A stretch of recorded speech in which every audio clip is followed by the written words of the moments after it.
Madame le maire, bonjour. Oui, bonjour.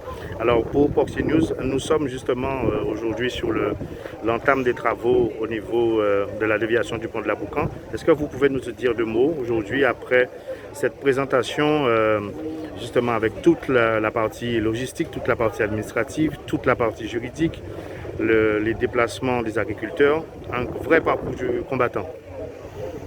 Alors, que puis-je dire? C'est d'ailleurs une nouvelle structure qui a été présentée parce que c'était deux fois deux voies. Aujourd'hui, c'est une fois deux voies. Voilà ce qui va changer. Ensuite, ce que j'ai remarqué à l'intérieur de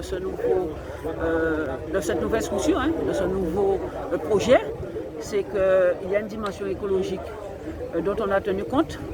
Et on a tenu compte aussi du PPR, c'est-à-dire tout ce qui concerne les inondations au niveau de Sainte-Rose. Alors, cela a mis du temps, parce que le PF l'a bien expliqué. On sait comment c'est long pour que les personnes deviennent propriétaires. Elle-même, elle le dit, il fallait que le PF, c'est le PF qui a été l'opérateur qui a été désigné par la région pour pouvoir prendre contact avec les agriculteurs et afin qu'ils cèdent leur terrain, qu'ils le vendent de leur terrain. Mais pour vendre, il faut être propriétaire. Donc, d'après ce qu'elle dit, on a dû même aider certaines personnes qui se croyaient propriétaires à être propriétaires pour enfin qu'ils vendent dans la région. Donc, vous voyez, ce sont des choses qui prennent du temps. C'est long.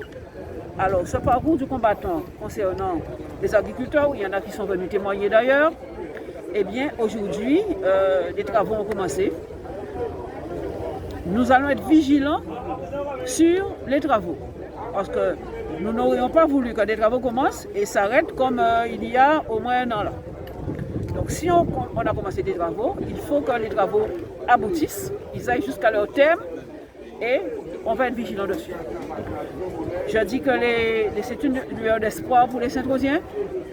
Un politique, en principe, ne devrait pas doit être positif, je dis. Alors, c'est une lueur d'espoir positive, puisque j'ai vu que beaucoup de personnes se sont engagées, que ce soit des élus, que ce soit des agriculteurs, que ce soit des juristes qui sont là, pour que enfin cette déviation puisse voir le jour. Et nous allons être vigilants dessus. Nous demandons aux Sainte-Rosiens effectivement de suivre ce qui se passe dans la réalité pour qu'ils interpellent le moment venu si jamais il y a quelque chose qui ne serait pas dans leur intérêt. Voilà, c'est tout ce que je peux dire et je remercie tous ceux qui sont là ce matin.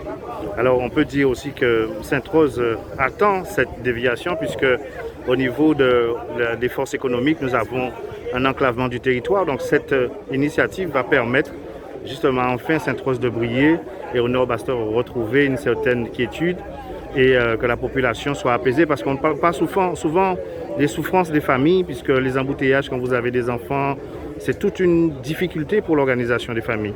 Mais Sainte-Rose a perdu quelques habitants. Parce que nous étions à 20 000, nous sommes maintenant à 19 000 et quelques. Donc, nous avons perdu quelques habitants par rapport à ce problème de circulation, effectivement, qui gangrène la commune. Une commune comme Sainte-Rose qui avait été placée dans le schéma d'aménagement régional comme étant le deuxième pôle économique de la Guadeloupe. Alors, j'espère qu'avec cette déviation, effectivement, nous allons retrouver notre place à travers tous les dispositifs qui vont être mis en place, que ce soit sur le plan social, que ce soit sur le plan économique.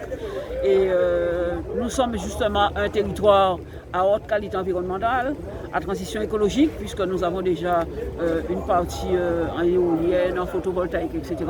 Je pense que là, ça va nous donner une autre dimension et qui permettra effectivement à Sainte-Rose de rayonner. Mais pour que Sainte-Rose rayonne, il faut que tous nous puissions nous mettre ensemble pour pouvoir le faire, parce que ce n'est pas en tirant les uns sur les autres que nous allons y arriver.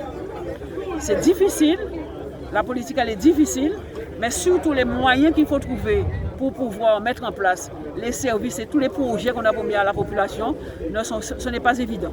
Donc moi, ce que je souhaite, c'est que tous nous puissions nous mettre ensemble. Comme ce matin, je vois qu'il y a beaucoup de Sainte-Rosiens qui sont présents pour que nous puissions y arriver. Merci, madame. Merci.